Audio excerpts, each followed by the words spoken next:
नमस्कार, आप देख रहे हैं बिग न्यूज बिग शो। आपके साथ मैं हूं Raj Thakur. Big news big show में पहली खबर पीएम नरेंद्र मोदी के फ्रांस और अमेरिका दौरे को लेकर है। फ्रांस पहुंचे पीएम मोदी ने एआई समिट समेत कई दूसरे कार्यक्रमों में हिस्सा लिया। इस दौरान पीएम मोदी की फ्रांस के राष्ट्रपति इमैनुअल मैक्रों के साथ द्विपक्षीय वार्ता भी हुई। साथ ही फ्रांस पहुंचे अमेरिका के उपराष्ट्रपति और उनके परिवार से भी पीएम नरेंद्र मोदी ने मुलाकात की और उन्हें जीत की बधाई दी। इसके बाद दूसरी खबर दिल्ली चुनाव से, जहां चुनाव में ऐतिहासिक जीत के बाद बीजेपी को अब सीएम चेहरे की तलाश है। पार्टी के राष्ट्रीय अध्यक्ष जेपी नड्डा ने विधायकों के साथ बैठक की और ऐसे कयास लगाए जा रहे थे कि इस बैठक में सीएम के नाम पर चर्चा हुई होगी, लेकिन बीजेपी नेताओं ने इसे महज अफवाह बताया। तीसरी खबर उत्तर प्रदेश के प्रयागराज से, जहां माघ पूर्णिमा के मौके पर प्रयागराज में श्रद्धालुओं का जनसैलाब देखा गया। एक अनुमान के मुताबिक सिर्फ बुधवार को माघ पूर्णिमा के दिन करीब 1.5 करोड़ से ज्यादा श्रद्धालुओं ने संगम में डुबकी लगाई। इसके बाद खबर रहेगी प्रभु श्री राम की नगरी अयोध्या से। भगवान राम के अनन्य भक्त और राम मंदिर के मुख्य पुजारी सत्येंद्र दास का निधन हो गया। बता दें, सत्येंद्र दास काफी लंबे समय से बीमार चल रहे थे। इसके बाद पांचवी खबर हरियाणा से। निकाय चुनाव को लेकर बीजेपी अपनी तैयारियों में जुटी है। दिल्ली स्थित हरियाणा भवन में बीजेपी की बड़ी बैठक हुई, जिसमें उम्मीदवारों के नाम पर चर्चा की गई। इसके बाद आखिरी खबर रहेगी खेल जगत से। चैंपियंस ट्रॉफी को लेकर 19 फरवरी से शुरू होने वाले इस टूर्नामेंट के लिए बीसीसीआई ने खिलाड़ियों का ऐलान कर दिया है। तेज गेंदबाज जसप्रीत बुमराह पीठ में चोट की वजह से बाहर हो गए हैं। तो अगले आधे घंटे में दिखाएंगे आपको ये तमाम खबरें। बने रहे हमारे साथ।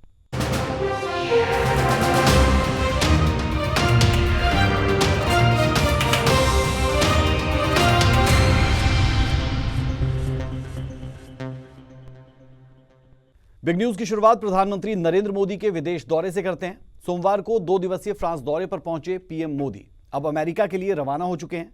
यहां पीएम मोदी की राष्ट्रपति डोनाल्ड ट्रंप से मुलाकात होनी है। इस दौरान दोनों नेताओं में कई अहम विषयों पर चर्चा की संभावना है। बता दें, ट्रंप के दूसरे कार्यकाल में पीएम मोदी का यह पहला अमेरिकी दौरा है।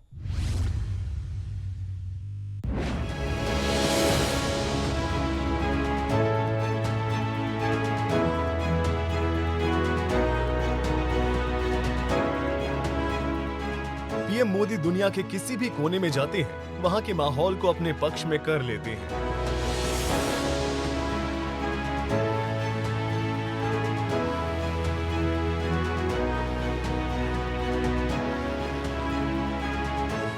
फ्रांस दौरे पर पहुंचे पीएम मोदी का जोरदार स्वागत हुआ था।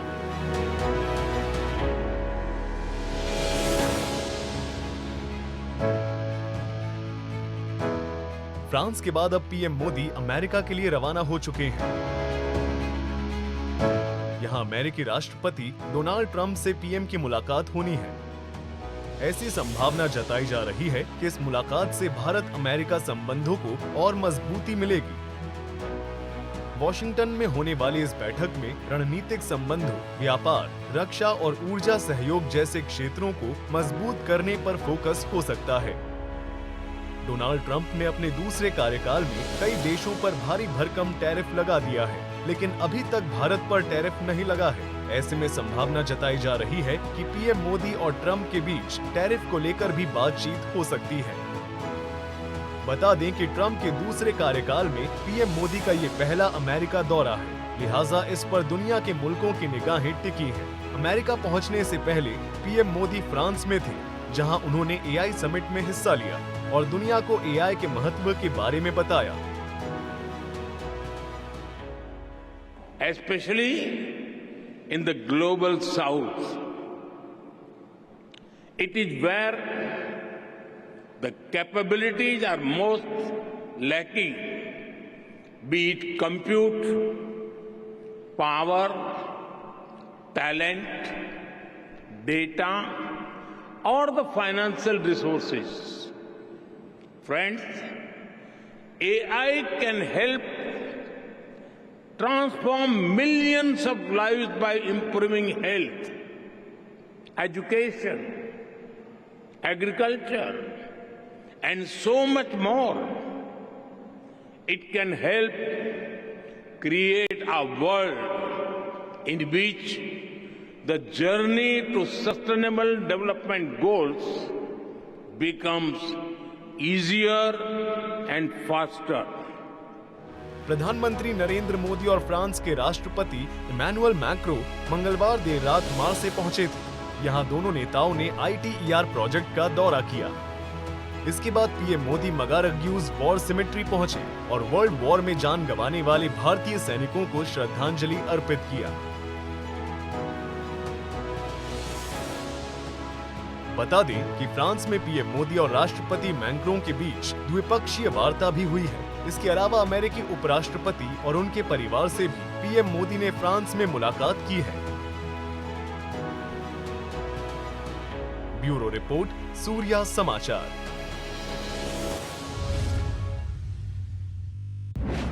दिल्ली में बीजेपी की बंपर जीत के बाद सीएम चेहरे को लेकर पार्टी का मंथन जारी है। बीजेपी के राष्ट्रीय अध्यक्ष जेपी नड्डा समेत सभी निर्वाचित विधायकों से मिले हैं। हालांकि बीजेपी का इस पर साफ कहना है कि दिल्ली का मुख्यमंत्री कौन होगा, इसका फैसला पीएम मोदी के अमेरिका दौरे से आने के बाद होगा।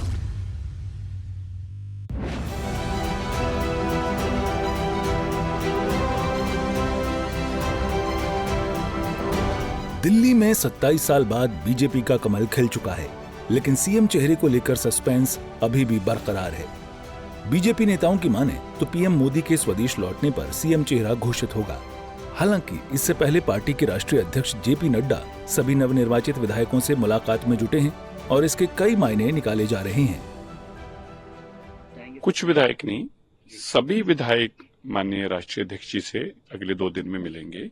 सबको होता है नए जीतने के बाद कि हम जाके अपने राष्ट्रीय नेतृत्व से मिलें, तो सबको मिल रहे हैं। इसकी कोई सस्पेंस वाली बात है नहीं है। जहां तक सीएम की बात है, हमारे राष्ट्रीय नेतृत्व बैठेगा, प्रधानमंत्री जो वापस आएंगे और उसमें वो तय करेंगे। इसमें कोई ना सस्पेंस होता है, हमारी पार्टी में ऐसा कोई है ही नहीं है, सबको पता है। लेकिन अब आपको क्या कहते हैं, सेंसेशन फैलाने के लिए कोई ना कोई खबर चाहिए। घबराहट तो वाजिब है कि उनके झूठ का पर्दाफाश हो गया है। अब उन्होंने अभी तक जनता को धोखा दिया है, अब जनता उनको धक्का देने वाली है।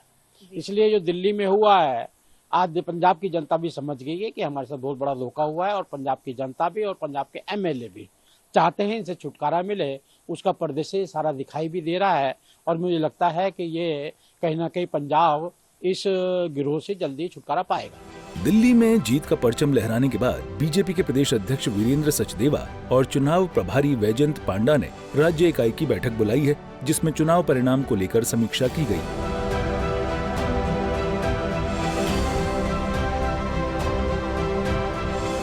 एक तरफ बीजेपी अपनी अगली रणनीति बनाने में जुटी है, तो दूसरी ओर आम आदमी पार्टी की मुश्किलें कम होने का नाम नहीं ले रही हैं। ओखला से विधायक अमानतुल्लाह पर पुलिस ने मामला दर्ज किया है और अब गिरफ्तारी की तलवार लटक रही है। अमानतुल्लाह खां आपराधिक चरित्र के आदमी हैं। पहले भी उन पर कई मुकदमे चल रहे हैं जहां बार बार वो कानून के साथ खेलने की कोशिश करते हैं, लेकिन इस बार ये उनको महंगा पड़ने वाला है, क्योंकि जिस तरह का कृत्य उन्होंने किया है कि हत्या के आरोपी को, जिसको कोर्ट का ऑर्डर है गिरफ्तार करने का, उसको बचाने की कोशिश उन्होंने की है। कानून अपना काम करेगा, लेकिन ऐसे लोगों को कानून सख्त से सख्त सजा दे, ऐसा हम निवेदन करते हैं। चुनाव के बाद भारतीय जनता पार्टी हमेशा अपने सभी साथियों के साथ बैठ के उस चुनाव की समीक्षा भी करती है और ये भी देखती है कि हमने उस चुनाव में क्या क्या चीजें हैं जो आगे भविष्य में सुधारनी है। तो इस तरह का ये हमारी संगठन की प्रक्रिया का हिस्सा है। आज अपन सभी साथियों के साथ बैठ के इस पूरे चुनाव की समीक्षा पे बात करेंगे। बता दें कि आपके विधायक अमानतुल्लाह पर जामिया नगर पुलिस टीम पर हमले का आरोप है, जिसे लेकर दिल्ली पुलिस को अमानतुल्लाह की तलाश है। वहीं बीजेपी का ये भी आरोप है कि पंजाब के सीएम भगवंत मान जल्द कुर्सी से उतार दिए जाएंगे और अरविंद केजरीवाल खुद पंजाब के सीएम बनेंगे। देखिए, अरविंद केजरीवाल तो अपनी पूरी कोशिश करेंगे। भगवंत मान अगले 15 दिन, 1 महीना, जैसे कहते हैं ना कि कोई मरीज अस्पताल में दाखिल होता, कहते हैं 72 घंटे बड़े क्रूशियल हैं। अगले 15-20 दिन अब भगवंत मान जी के लिए बहुत क्रूशियल है। 1 महीना खूब बदनाम करेंगे भगवंत मान को, सारे इल्जाम उस पर लगाएंगे, करप्शन से लेके पैसा लूटा, परिवार ने पैसा लूटा, ड्रग्स आई है पंजाब में, औरतों को 1000 नहीं मिला, बहुत कुछ उस पर लगाए जाएंगे एलिगेशन, और फिर उसके बाद उसको हटाया जाएगा। जैसे पंजाब के हेल्थ मिनिस्टर को, सिंगला को उठा के बंद कर दिया था बिना किसी एविडेंस, कोई बात ही नहीं थी, वहां पास ऑडियो रिकॉर्डिंग है, वो कहाँ है आज तक नहीं पता चली। ऐसे ही भगवंत मान को हटाया जाएगा। अब हटाने के बाद क्या अरविंद केजरीवाल मुख्यमंत्री बन पाएंगे? मैं नहीं मानता, संभावना नहीं है। अरविंद केजरीवाल कोशिश जरूर करेंगे, लेकिन इसमें नाकाम होंगे, पंजाबी कभी बर्दाश्त नहीं करेंगे। देखिए, मुझे ऐसा लगता है कि अरविंद केजरीवाल अपनी दिल्ली विधानसभा की चुनाव की हार और खुद विधानसभा का सदस्य ना चुना जाना, उनके लिए उनकी पार्टी का अस्तित्व खतरे में नजर आ रहा है। पंजाब में उनकी चुनी हुई सरकार है और लगातार लोग यही बात कह रहे थे कि वो रिमोट की सरकार है, भगवंत मान को पूरे अधिकार नहीं है। जब अरविंद केजरीवाल के हारने के बाद निश्चित तौर पर पंजाब के अंदर एक ऐसा दौर शुरू हो गया है कि मुझे नहीं लगता कि कल उनके जितने मेंबर्स एमएलए हैं वो आए होंगे। और इस बात का संदेह कांग्रेस भी कह रही है कि हम उनके संपर्क में हैं। भारतीय जनता पार्टी का इससे कोई लेना देना नहीं है, मैं स्पष्ट कर दूं। और अरविंद केजरीवाल की जो ईमानदारी की छवि थी, शराब घोटाला और दिल्ली की जनता ने पेन्नी घोटाला, बटन घोटाला और जल बोर्ड का घोटाला, दिल्ली की जनता ने उसको यहाँ से विदा कर दिया और निश्चित तौर पर पंजाब की सरकार जाने वाली है, ऐसा खबरों से बातचीत में पता लगता है।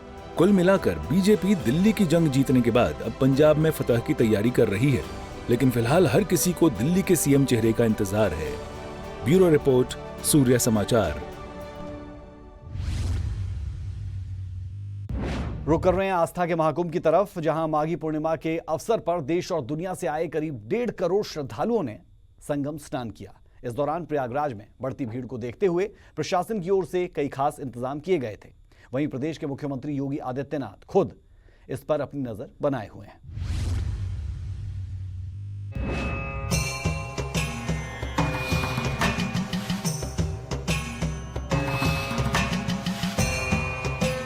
बारह फरवरी यानी माघ पूर्णिमा, तीर्थराज प्रयाग में लगे महाकुंभ के इस पावन अवसर पर करोड़ों की संख्या में श्रद्धालुओं ने संगम पर आस्था की पवित्र डुबकी लगाई और दान पुण्य किया। आपको बता दें कि सुबह ब्रह्म मुहूर्त से ही माघ पूर्णिमा का अमृत स्नान प्रारंभ हो गया था, जिसके लिए 11 तारीख से ही संगम तट श्रद्धालुओं से पट गया था। माघ मास की पूर्णिमा पर सनातन धर्म मतावलंबी देश के कोने कोने से अमृत पान और स्नान की कामना से तीर्थराज में गोते लगाने के लिए आए हुए थे, जिसका साक्ष्य ये विहंगम दृश्य है। संगम की ओर जाते समय पैदल श्रद्धालुओं को भी डाइवर्ट करके भेजा गया। एक रास्ते से उनको संगम तट की ओर भेजा जा रहा था तो दूसरे रास्ते से वापस। जगह जगह बैरिकेडिंग की गई थी। इस वजह से श्रद्धालुओं को थोड़ी ज्यादा दूरी तय जरूर करनी पड़ी, लेकिन श्रद्धालु के उत्साह में कोई कमी नहीं देखने को मिली। श्रद्धालुओं ने कहा कि कुंभ बार बार नहीं आता है और ये तो महाकुंभ है, फिर पता नहीं मौका मिले ना मिले। यहाँ की व्यवस्था बहुत बढ़िया है। ये हमारे मुख्यमंत्री जी ने बहुत अच्छा व्यवस्था दिया है और यहाँ बहुत अच्छा लग रहा है। यहाँ बहुत शांति का माहौल है और बड़े अच्छे तरीके से हम लोगों ने गंगा स्नान किया। कोई दिक्कत नहीं, बहुत अच्छी व्यवस्था है यहाँ की। मैंने तो करीब 47 साल की उम्र मेरी हो गई, मैंने ऐसी व्यवस्था कभी नहीं देखी महाकुंभ में। महाकुंभ में इससे पूर्व में कई बार आया हूँ, बट इससे बढ़िया व्यवस्था कभी नहीं मिला। जी, बोला जाता है जहाँ चाह है वहाँ राह है। सैलानियों का भीड़ देखकर देश विदेश और अपने देश के कोने कोने से आए सैलानियों को देख के और व्यवस्था के बारे में तो कुछ पूछना ही नहीं है। मोदी जी और योगी जी ने जो सहयोग किया है अत्यंत उत्तम है और युगों युगों तक भारत और भारतीय याद रखेंगे इसको। बढ़ती भीड़ को देखते हुए प्रशासन ने भी व्यापक इंतजाम किए।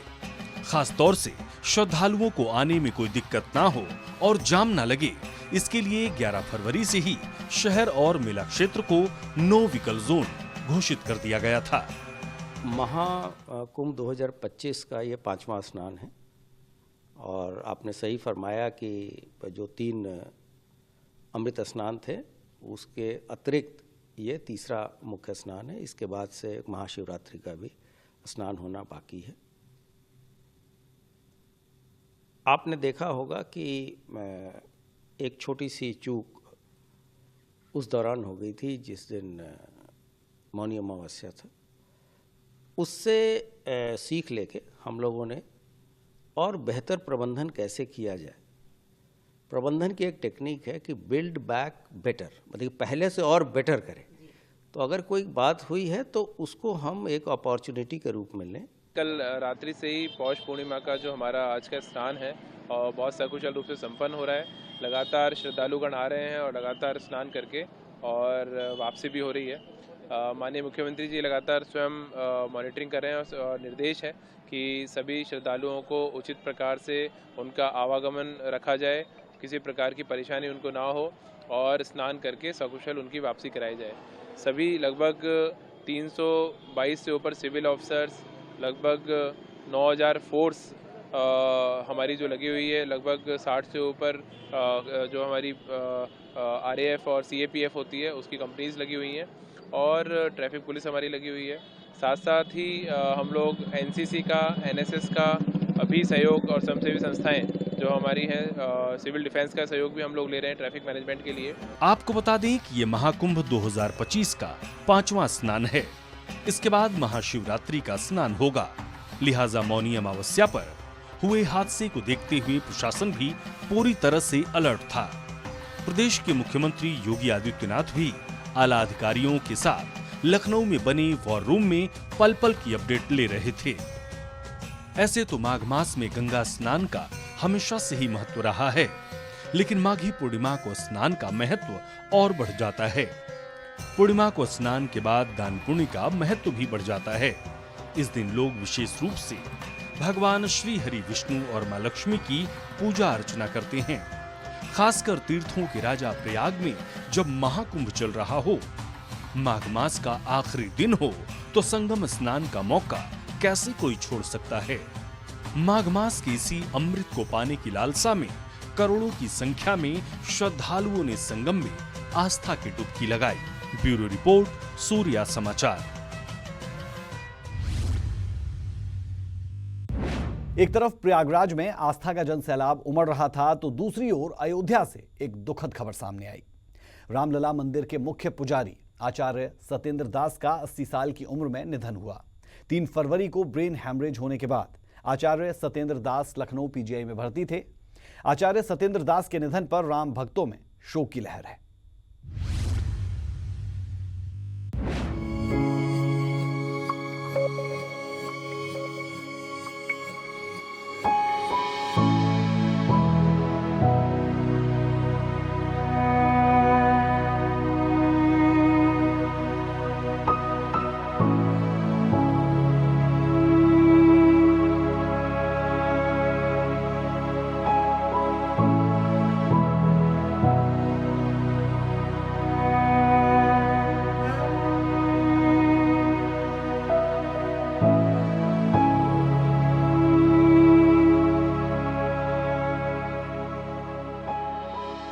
श्री रामलला मंदिर के मुख्य पुजारी आचार्य सत्येंद्र दास का निधन हो गया।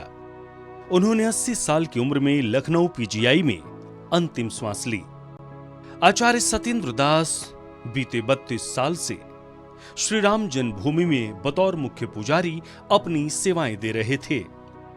आचार्य सत्येंद्र दास का जन्म 20 मई 1945 को अयोध्या से 98 किलोमीटर दूर संत कबीर नगर में हुआ था। आचार्य सत्येंद्र दास का बचपन से ही भक्ति भाव में मन रम गया। यही वजह थी कि वो अपने पिता के साथ अक्सर अयोध्या घूमने जाया करते थे। आचार्य सत्येंद्र दास ने राम मंदिर में भी बढ़ चढ़कर हिस्सा लिया और 6 दिसंबर 1992 को बाबरी विध्वंस के समय वे रामलला की मूर्ति को गोद में लेकर भागे थे। चलिए जानते हैं उनके जीवन के सफर के बारे में। 20 मई 1945 को यूपी के संत कबीर नगर में जन्म हुआ। 1958 में संन्यास लेने के लिए घर छोड़कर पढ़ाई पूरी की। 1976 में अयोध्या की संस्कृत महाविद्यालय में सहायक की नौकरी मिली। 1 मार्च 1992 को श्री अयोध्या धाम में राम मंदिर के मुख्य पुजारी बने। राम मंदिर आंदोलन में बढ़ चढ़कर हिस्सा लिया। 6 दिसंबर 1992 को बाबरी विध्वंस के दौरान श्री रामलला की मूर्ति लेकर भागे। 30 जून 2007 को अध्यापक के पद से रिटायर हुए। आपको बता दें कि श्री अयोध्या जी में अभिराम दास जी के आश्रम में पहुंचने के बाद सत्येंद्र दास ने संस्कृत की पढ़ाई शुरू की थी और गुरुकुल पद्धति से पढ़ने के बाद 12वीं तक की संस्कृत से ही पढ़ाई पूरी की। आचार्य सत्येंद्र दास ने 1976 में अयोध्या के संस्कृत महाविद्यालय में व्याकरण विभाग में सहायक टीचर से नौकरी की शुरुआत की थी और नौकरी के साथ राम जन्मभूमि पर जाकर पूजा अर्चना भी किया करते थे। इस दौरान सत्येंद्र दास ने अपने पिता को संन्यास लेने का जब फैसला सुनाया तब पिताजी ने आशीर्वाद देते हुए कहा था कि मेरा एक बेटा घर संभालेगा और दूसरा रामलला की सेवा करेगा। आचार्य सत्येंद्र दास के निधन पर यूपी के मुख्यमंत्री योगी आदित्यनाथ ने भी दुख जताया और ट्वीट करके श्रद्धांजलि देते हुए लिखा कि श्री अयोध्या धाम में राम जन्मभूमि मंदिर के मुख्य पुजारी आचार्य श्री सत्येंद्र कुमार दास जी महाराज का निधन अत्यंत दुखद है। यह आध्यात्मिक जगत की अपूर्णीय क्षति है। प्रभु श्री राम से प्रार्थना है कि दिवंगत पुण्यात्मा को अपने श्री चरणों में स्थान दें। शोक संतप्त शिष्यों एवं अनुयायियों को यह अथाह दुख सहन करने की शक्ति प्रदान करें। ओम शांति। तो वहीं आचार्य सत्येंद्र दास के निधन पर उप मुख्यमंत्री केशव प्रसाद मौर्य ने भी दुख जताया। उप मुख्यमंत्री ने भी ट्वीट करके श्रद्धांजलि देते हुए लिखा कि माघी पूर्णिमा का पवित्र दिन है। उन्होंने श्री राम जन्मभूमि आंदोलन से लेकर भव्य मंदिर के निर्माण तक मुख्य पुजारी के रूप में कार्य किया। हमें उनके निधन की दुखद खबर मिली है। उन्हें भगवान की सेवा करने का सौभाग्य मिला था। उनके निधन पर मेरी संवेदनाएं, ये एक अपूर्णीय क्षति है। बहरहाल आचार्य सत्येंद्र दास का जीवन श्री राम लला की सेवा में ही बीता। उनका निधन आध्यात्मिक जगत की अपूर्णीय क्षति है और उनके पार्थिव शरीर को अंतिम दर्शन के लिए सत्यधाम गोपाल मंदिर में रखा गया है। आचार्य सत्येंद्र दास के निधन से सिर्फ श्री अयोध्या जी में ही नहीं, पूरे देश भर में संत समाज में शोक की लहर है और हर कोई पुण्य दिवंगत आत्मा की शांति के लिए प्रार्थना कर रहा है। ब्यूरो रिपोर्ट, सूर्या समाचार। अब खबर हरियाणा से है। दिल्ली चुनाव में जीत के बाद हरियाणा बीजेपी निकाय चुनाव की तैयारियों में जुटी है। दिल्ली स्थित हरियाणा भवन में बीजेपी के सीनियर नेताओं की बैठक हुई, जिसमें उम्मीदवारों के नाम पर मंथन किया गया। बीजेपी नेताओं का दावा है कि निकाय चुनाव में भी बीजेपी का कमल ही खिलेगा।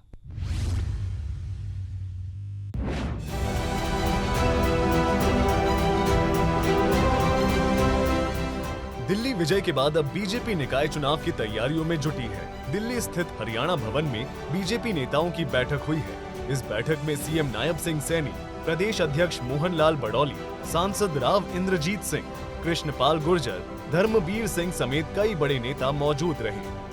हरियाणा कैबिनेट मंत्री अरविंद शर्मा ने दावा किया कि बीजेपी जो कहती है उसे करके दिखाती है। प्रदेश की जनता पीएम मोदी और नायब सिंह सैनी पर भरोसा करती है। तीसरे राउंड की बैठक है और माननीय मुख्यमंत्री जी, हमारे प्रदेश अध्यक्ष मोहनलाल बडौली जी और सभी चुनाव समिति के मेंबर्स, हमारे प्रभारी जी माननीय मनोहर लाल जी, सभी ने इसमें हिस्सा लिया है। बहुत अच्छे तरीके से मंथन करके, क्योंकि भारतीय जनता पार्टी पूरे हरियाणा को, पूरे देश को मोदी जी के नेतृत्व में, हरियाणा में नायब सैनी जी के नेतृत्व में, मोहनलाल बडौली जी के नेतृत्व में, मनोहर लाल खट्टर जी के नेतृत्व में पूरा विश्वास है, पूरा लोगों का विश्वास है। जैसे मोदी जी की गारंटी। अब हर कोई कमल के फूल पर लड़ना चाहता है, हर एक कोई। तो पूरा मंथन हो रहा है बहुत अच्छे तरीके से। जो भी है पार्टी के कार्यकर्ता हैं, पार्टी से जुड़े हुए हैं, जिन्होंने पार्टी के लिए हमेशा मेहनत की है, हर चीज़ को देख करके इस बात का चुनाव किया जाएगा कि अभी किसको चुनाव लड़ाना है। एक तरफ बीजेपी मजबूती के साथ निकाय चुनाव की तैयारियों में जुटी है, तो दूसरी ओर कांग्रेस ईवीएम की शिकायत लिए फिर रही है। देखिए, ईवीएम सारे देश में ही, कांग्रेस ही नहीं, सभी विपक्षी दल ईवीएम पर प्रश्न उठाए हुए हैं। आज जो ईवीएम की विश्वसनीयता पर सबके प्रश्न हैं और इसमें जो सोशल जो एक्टिविस्ट हैं वो भी, उन्होंने भी सुप्रीम कोर्ट में केस डाल रखे।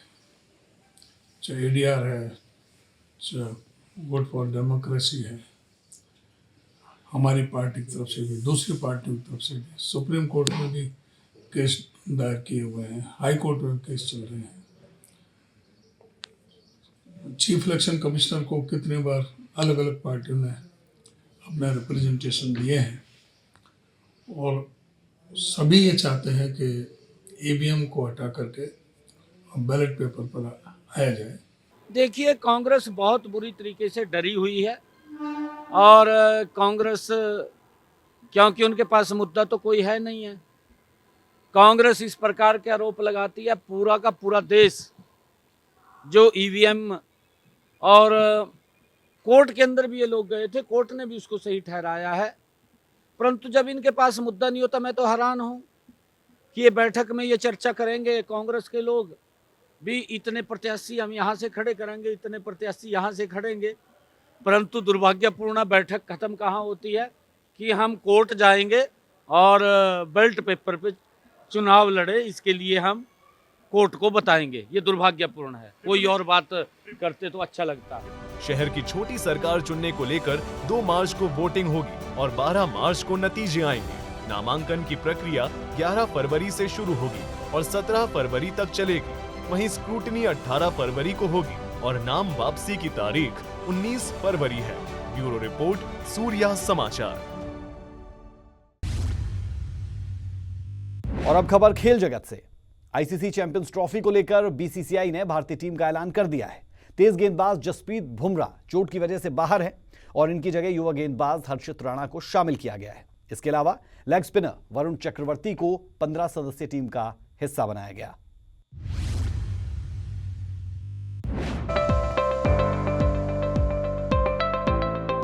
फरवरी से शुरू होने वाली चैंपियंस ट्रॉफी से पहले भारत को बड़ा झटका लगा है। चोटिल चल रहे तेज गेंदबाज जसप्रीत बुमराह को बीसीसीआई ने बाहर कर दिया है। बुमराह ऑस्ट्रेलिया के खिलाफ बॉर्डर गावस्कर ट्रॉफी के 5वें टेस्ट के दौरान चोटिल हो गए थे, जिसके बाद से वो टीम से बाहर चल रहे थे।